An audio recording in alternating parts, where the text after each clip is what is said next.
Guys, I want to thank the sponsors of the podcast. I want to thank GoHunt.com, my friend Cody Nelson, the glassing guru, the optics authority. He's the optics manager at GoHunt.com.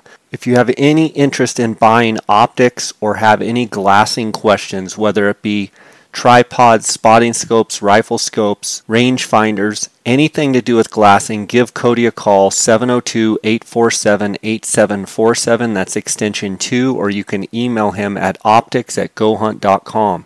You can also send him a text or call him on his cell phone at 602-399-3699. Guys, right now at GoHunt.com Insider, you can take advantage of the free trial. Go to GoHunt.com/JScott. You're going to be able to take advantage of a free trial of the Insider. GoHunt is always adding more value for their Insider members. They've now added real 3D maps as a part of Insider for no additional cost. What an incredible value. Very soon they're going to have their mobile app up as well. Go to GoHunt.com/JScott and sign up for a free trial. If you're already an Insider member, it's automatically part of your Insider membership, and you can just go to the Maps tab up at the top once you sign in as an Insider. I also want to thank KUIU Ultralight Hunting. That's the gear that I wear on all of my hunts. To find out more, you can go to KUIU.com, KUIU.com. They're a direct-to-consumer company. They sell everything off of the KUIU.com website. I also do a lot of question and answer on my Instagram, where I'm answering questions about guys wanting to know about gear about KUIU, so tune into my Instagram. I want to thank KUIU for their sponsorship. I also want to thank Phonescope.com. Use the JScott20 promo code. You're going to get a 10% discount on all orders. Again, thanks to all the sponsors of my podcast. Guys, welcome to the J. Scott Outdoors podcast. I've got my good buddy Craig Steele of Exclusive Pursuit Outfitters and Rocksteady on the line. Craig, how you doing? Good. How you doing, bud? Good. It sounds like you've been with Predator Exclusives hunting a bunch over the last couple weeks. How is the Predator hunting going? It's actually been going pretty slow. Tell me why. Probably I have theories. I don't have any. I don't have any exact. I'm not gonna say this is factual. This is all my theory from doing it for a long time. And Craig Steele hearsay. Yeah. So my theory is there's not as many coyotes as what there normally is this time of year, as far as young of the year or 1-year-old, 6-month-old coyotes, because of the drought we had this summer. I think our litter sizes were down, and I also think we might have had some parvo outbreak or something like that. And I think that there, prior to this latest storm, that there was probably some biological and psychological things going on with these coyotes and predators, just like all the other animals. They were trying to survive this prolonged drought that we've been having, and I just think their response zones were shortened up. Okay, so in other words, let me recap that. You're saying that when it's really dry, like deer and like elk and other animals, potentially the females don't cycle as much because they know that they can't support their young in a drought condition. So the same thing goes, which I never really thought about. You're saying the same thing goes for coyotes, and the fact that I think it might be different. I don't think it may be like they don't cycle per se, but I think maybe their survival rate of their pups is down because resources might be a little bit limited. They're competing for water resources. There's a lot of quail and rabbits, so a lot more quail than I've seen in a long time. So they have, the food sources, but they were definitely competing over, water sources.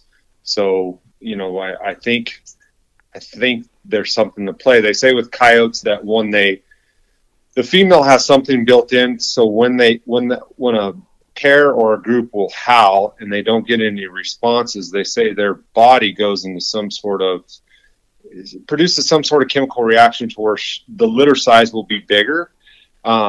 So in my peaty little redneck brain, I would have to believe that same would go during same would happen. Something similar would happen if resources were limited, like they were this summer, to where, maybe some of the pups that would have survived, didn't, and maybe perhaps that, a neighboring pair or family group was a little bit more aggressive and killed some of the younger pups as they dispersed out, and that was happening back and forth. Now, this is all just Craig Steele theory. It has nothing it's nothing factual there. There's no science behind it. Yeah, there's no science, but just me thinking, because I had a lot of days where it was rough.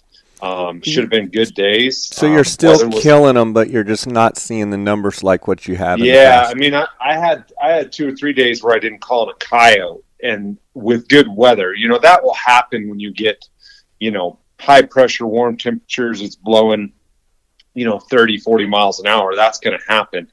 But when you have, a 4 to 10 mile an hour wind, and you've been doing it as long as I've done it in the country that I know, there's no way I shouldn't be able to produce a coyote in 10 to 15 stands. What about your bobcat hunting? How has it been? We have not called in a bobcat this season. Why? Same type of stuff? Somewhat. I can say for me, I haven't been really targeting them, and I think you increase your odds just by going with a different mindset, because their country does overlap, but obviously they overlap, but you just go within a different calling mindset. But I think maybe perhaps the same thing goes for them. Maybe their numbers are down, I can't say. And maybe it's responses. Maybe, body weight's down. Maybe there's a biological effect going in there where they're not responding quite as far, The one thing I get with a lot of hunters is they always want to say, well, when it's windy, they can't hear that call, or when or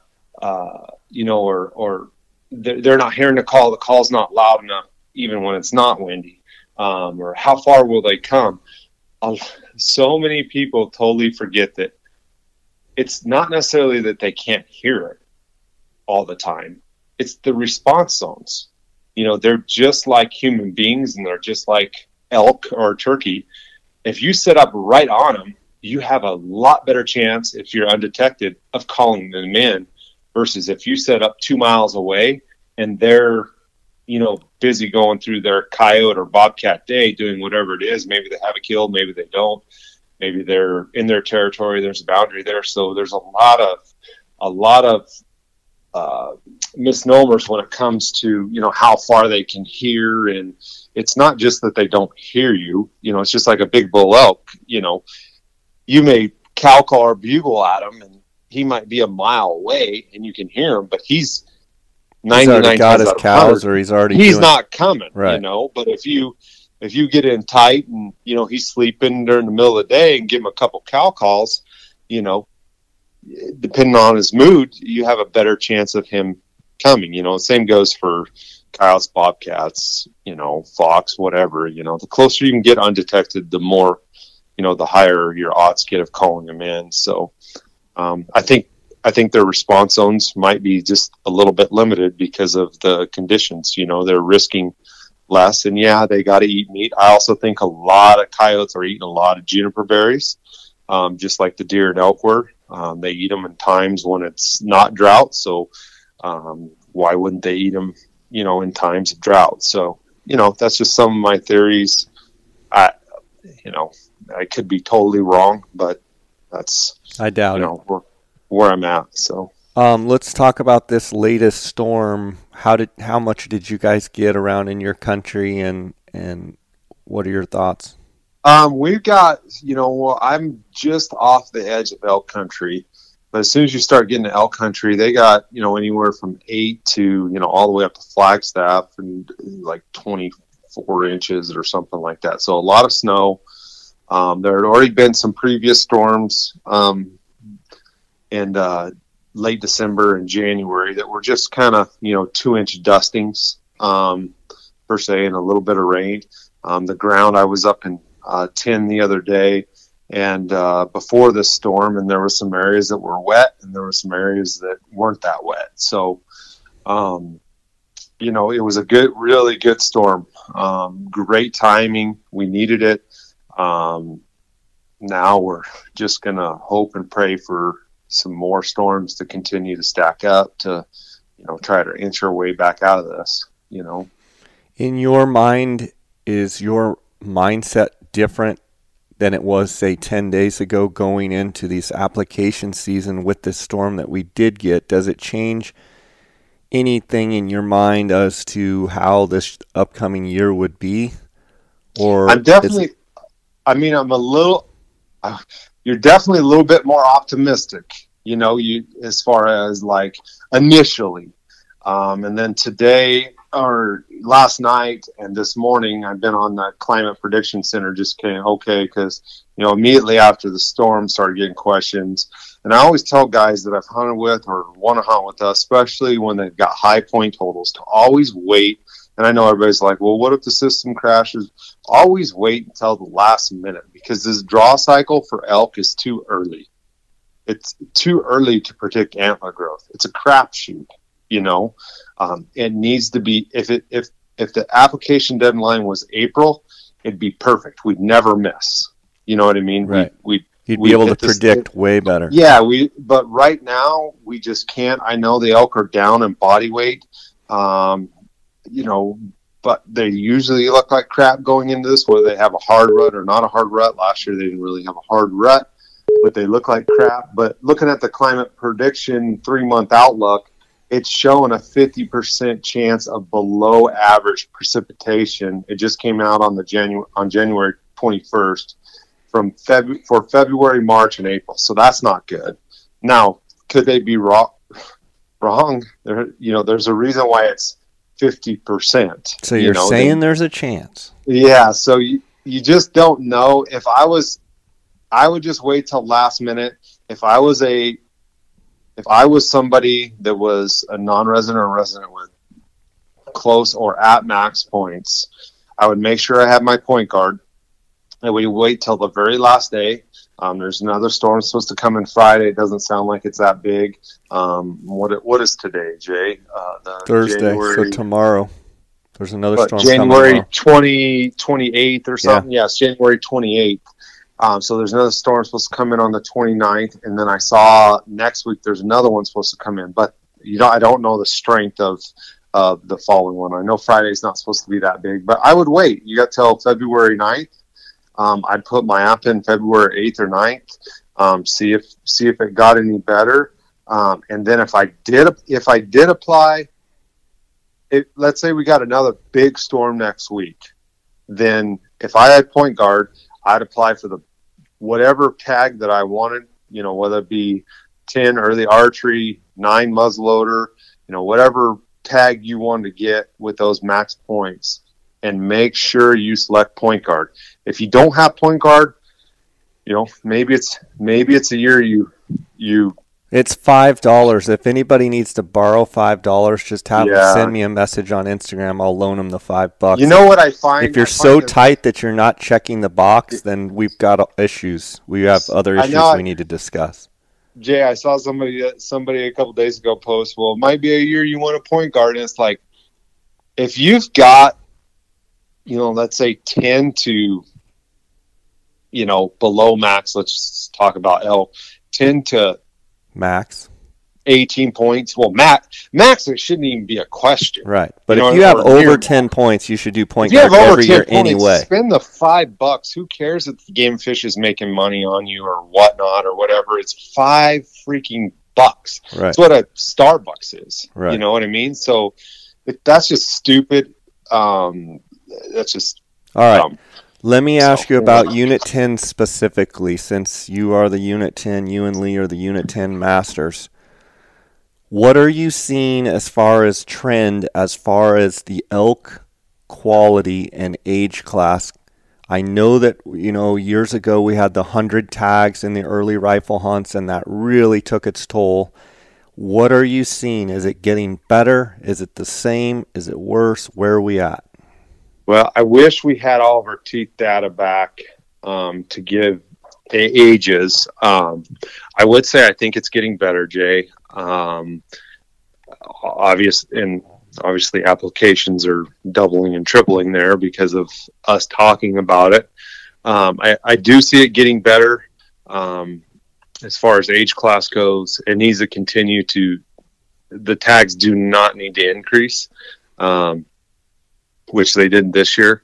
And I think it's going to continue to get better, as long as we get the precipitation we need in the areas, whether it be on the Walleye res, unit 9, 7, 10, 18A, wherever the bulls winter at, as long as I get the precipitation, I think it's going to continue to go that way.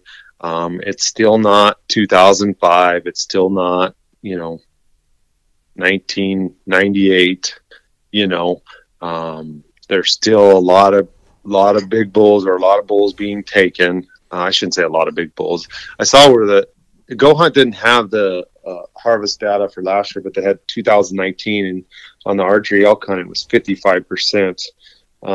But that doesn't equate to how many big bulls, 350 plus bulls were taken on there. So, well, I think last season, do you feel better. like there were not a lot of good bulls taken, and that there actually were some good bulls out there that made it through?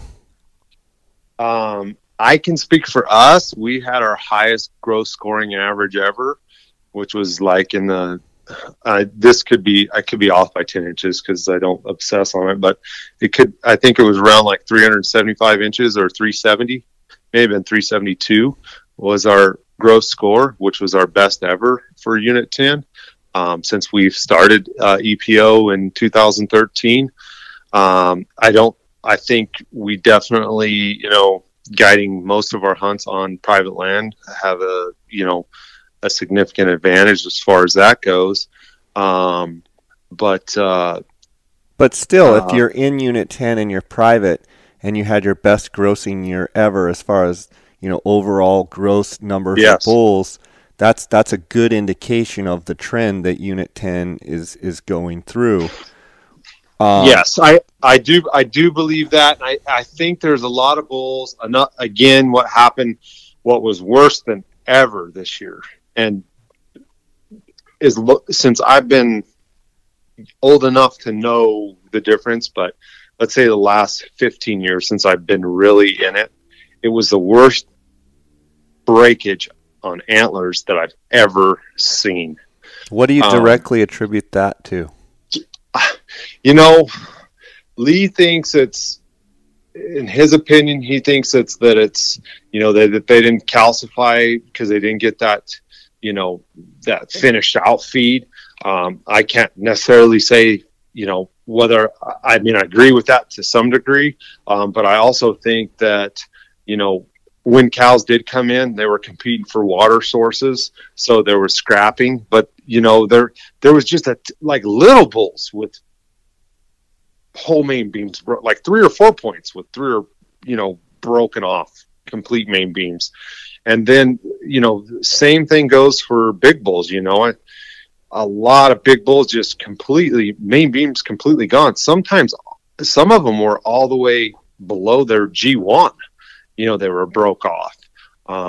It was very interesting to see that many broken bulls. Just shredded. I think if you and I tangled, you'd have a broken main beam. Yeah, sure. Anyway, does it surprise you that it's gotten to where it's 22 points for a non-resident in order to draw Unit 10? It takes 22 points. That's almost mind-boggling, isn't it? It is, and keep in mind that's still like the kid that I hunted with Cooper. He had 5 points. His dad had 22 points, and his dad didn't draw. So there's still always that random draw. But yeah, it is mind blowing but that's because of the 50% rule. That's because of the demand. I mean, 16 points, Jay, for the late muzzleloader tag. Right. That's mind blowing. And I was looking at it's 16 points for early archery tag in 7 West, 7 points for a late rifle. It is it is crazy how many points it takes to draw, how long you have to wait. And then, there's still no guarantee in all this, as far as that leads me to my next question. So you wait 22 years to draw a Unit 10 archery bull elk tag, and you're talking about, go ahead and get the permit to hunt the boquillas, but in essence, you're hunting public ground. And then exclusive pursuit outfitters, you guys have like 100,000 acres or something, private land in Unit 10. So you've waited 22 years to draw the tag. Explain to me in your mind how some people, other than the money factor, how do they rationalize saying, I waited 22 years?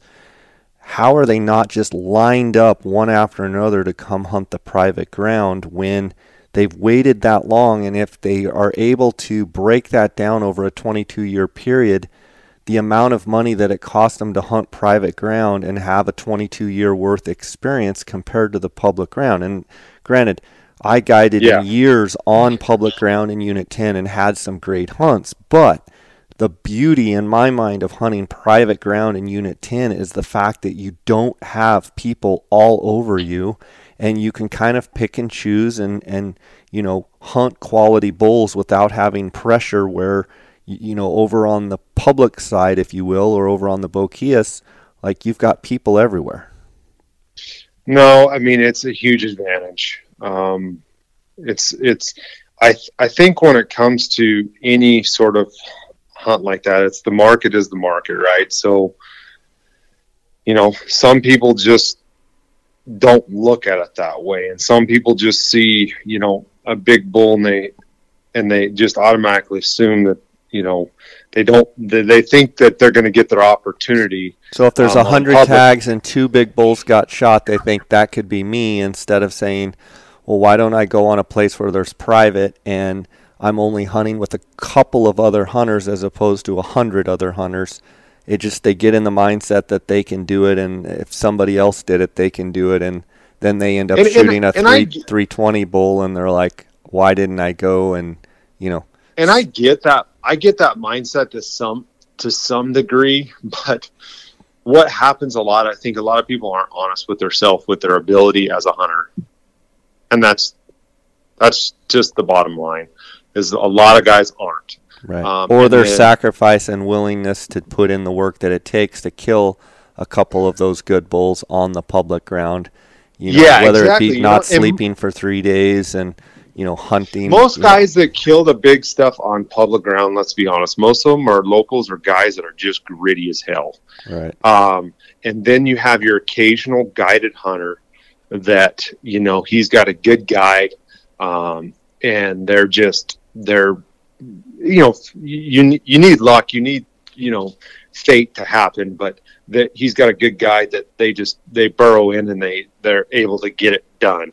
But that hunter still has to be able to shoot, still has to be able to hide glass, has to have that hunter instinct when to shoot, especially on public ground. And then you have all the factors of, man, there's so many more people out there now than when, I had the Unit 10 tag in 2010, the only one I've ever drawn. You had it, I think last year you had it was 05. And, I hunted 13 days before I killed my bull.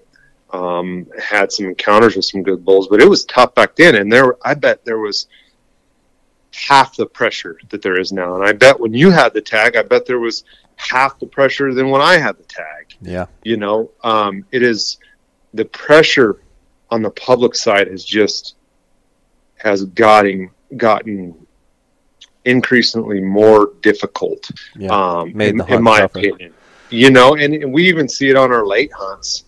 We hunt that late multi-unit hunt, and 5 years ago, it was a good hunt. And then you started getting outfitters applying 20 people for it, drawing it, running a slew of cameras, doing 3 to 5 day hunts and just, mowing over every bull they saw. And then, plus, locals and social media. And before you know it, all the spots are gone and boom, like last year in that 18A, there was like 10 big bulls killed on the archery hunt. And it was like, it mucked that whole area out, for a while. And you used to never see a camera in that country before. Most of these kids weren't even born when I was in that country, that are running cameras and hunting in there. And I know there's old timers that would say the same thing about me. But it's the pressure is just through media and social media and phones and, everybody wanting to be a pro staffer and everybody wanting to get the next sponsorship deal or getting more likes on. The pressures just increase this whole thing, and it's somewhat distorting it for me. What do you think about the potential camera ban? What are Craig Steele's thoughts on? I run cameras, so I'm conflicted. Because I'm a free market guy. But on the other hand, I know there's issues. I know that there is. I hate to see 10, 15 cameras on public ground. It makes my gut churn. Just because I know what it turns into. I know the ugly side. With that being said, what's my vote on it? I could give two shits. As far as that goes, because I know for me, like, I was around pre-cameras, so if they go away, then I'm okay. If they stay, then I'm okay, because it's still going to come down to who works hard. With that being said, I don't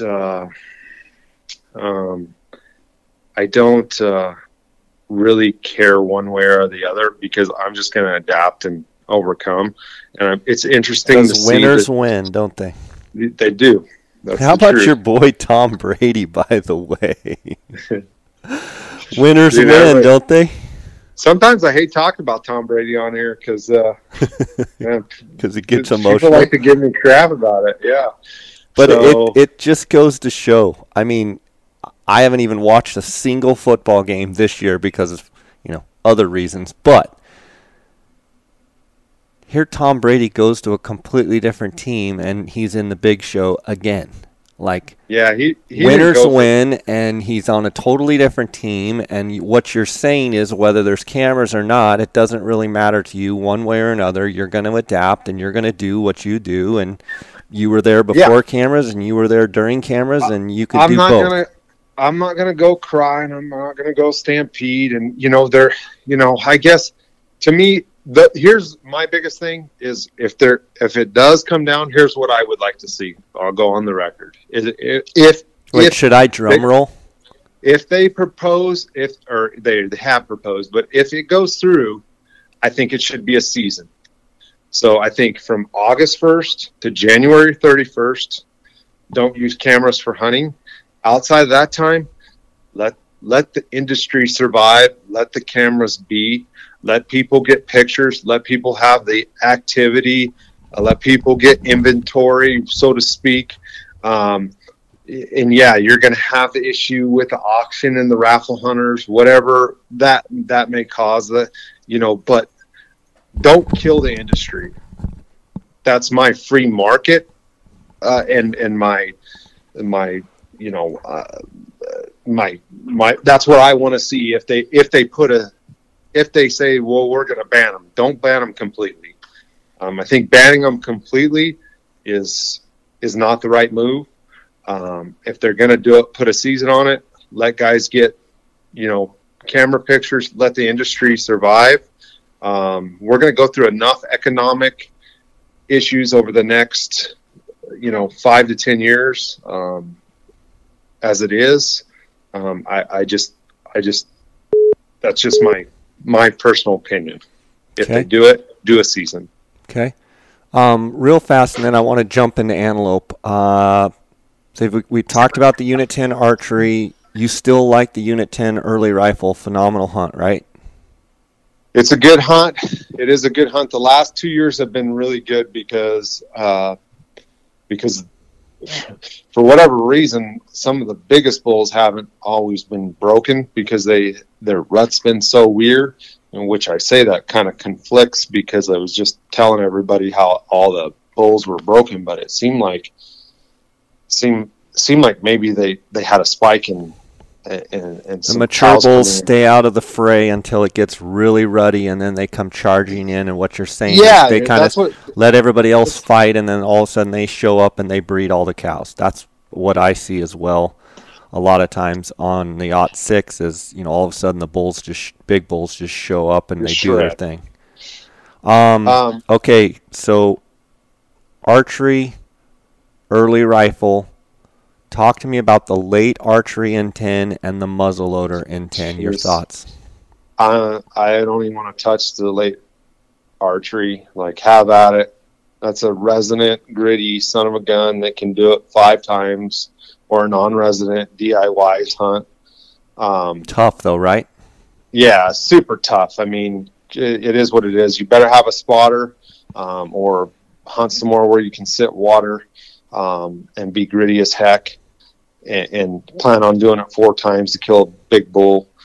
And then maybe you have to do it more than that. The muzzleloader hunts can be good. Man, I can't believe it's taken 16 points.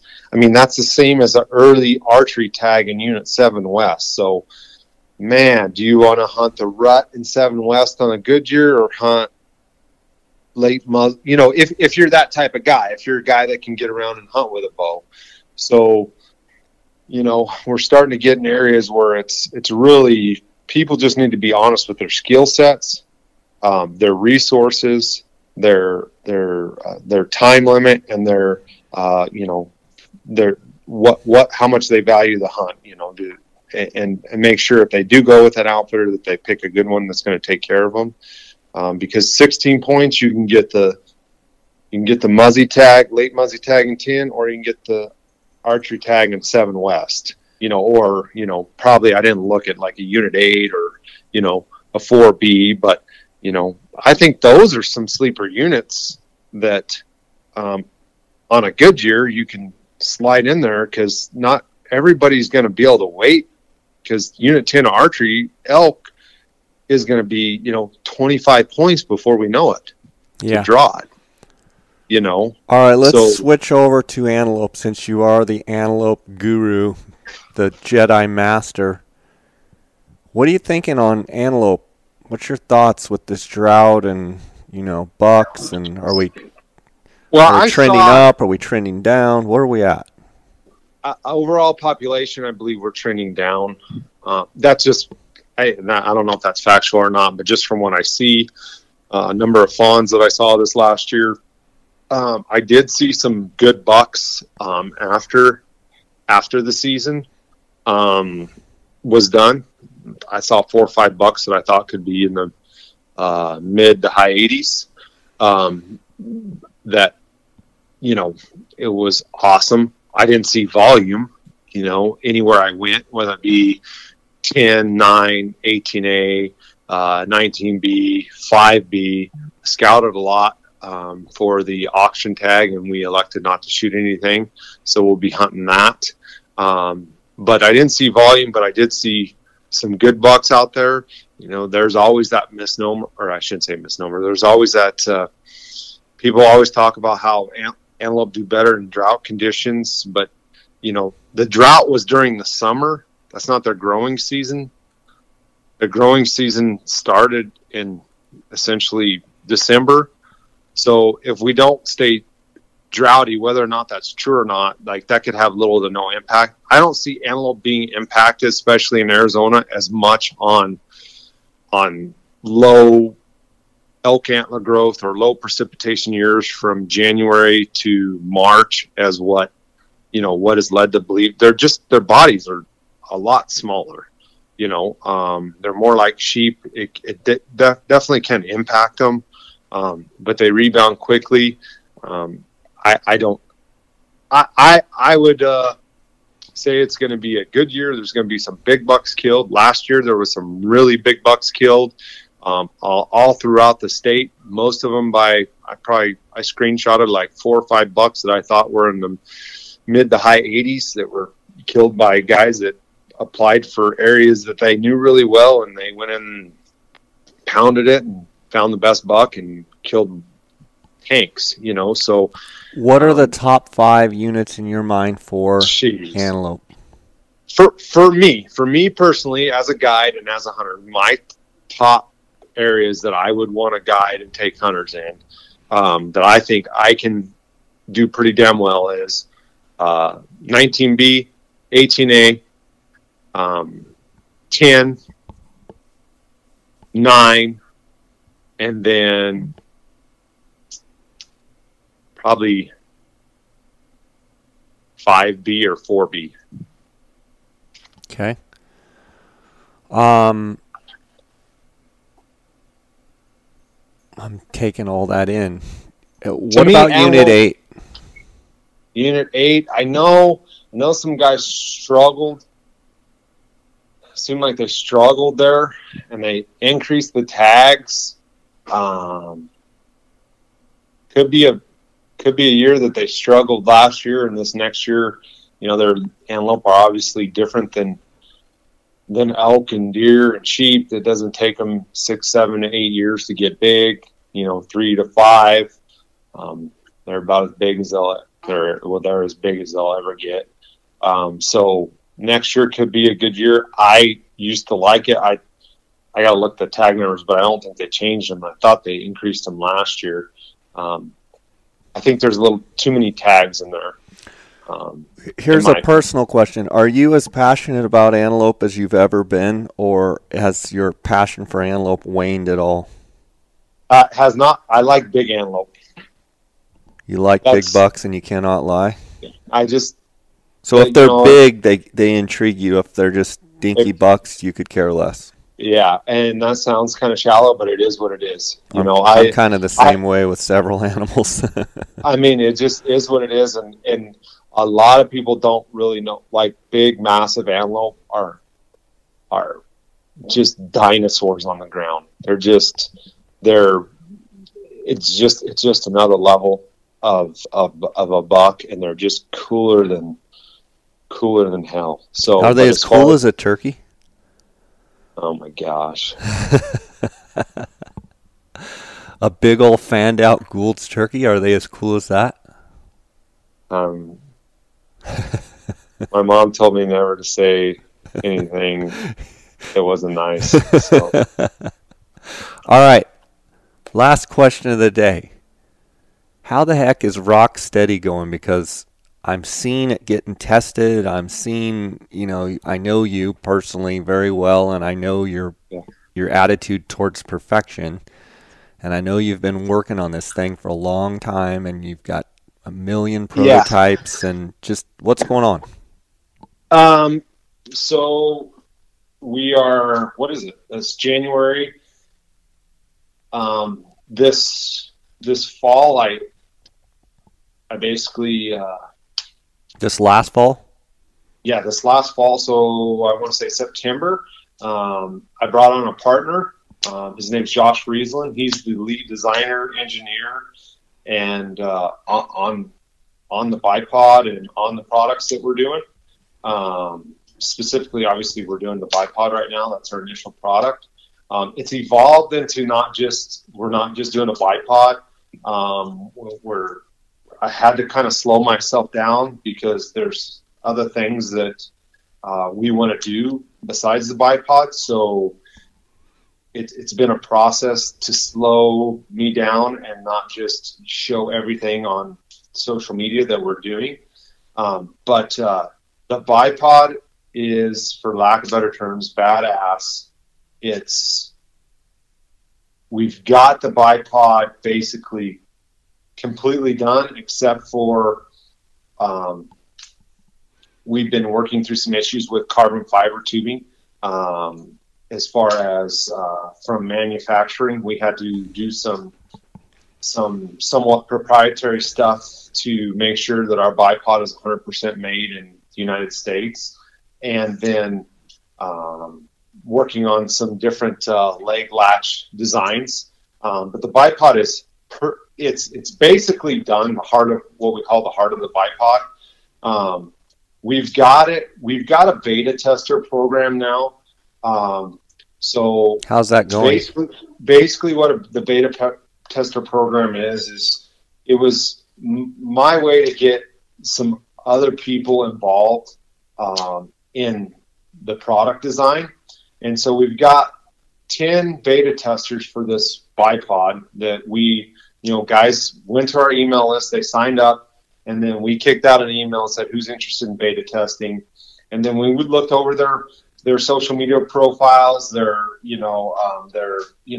kind of prerequisites and what hunts they had and whatnot, and kind of what kind of hunter they were, and kicked them out some bipods, some prototype bipods with different designs that we were trying to finish up, like just little tweaks. They're all pretty much 90% the same. And so right now they have them. We have, a couple of guys in Mexico with them hunting cows, deer. And then I said that right, Jay? If you want cows, to be deer? An idiot, yeah. Okay, coos, deer. And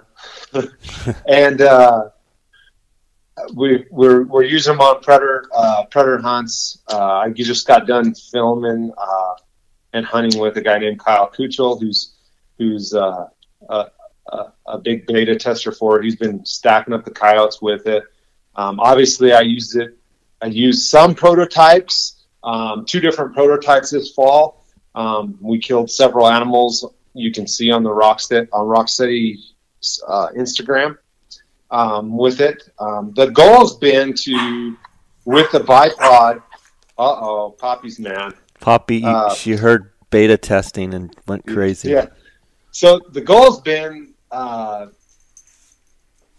goal is, and the challenge is to produce a bipod that will allow you to get high enough to shoot off side slopes or incline positions across canyons, like you do a lot, 90% of it, like you do predator hunting, but not sacrifice the long range accuracy, and enable you to get in a prone position that's comfortable, all in one bipod. And there's some other things with that, being detachable, light, and then there's some other things that we'll come out with when we release the product. But we're getting there. We're just going to wait another month for these beta testers to kind of finish up with their beta testing.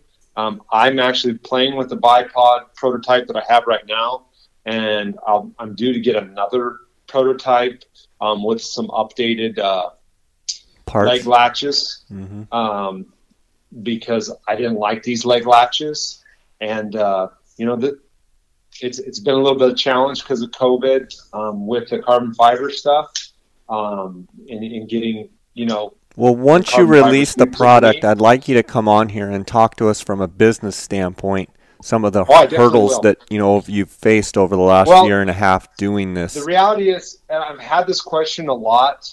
And I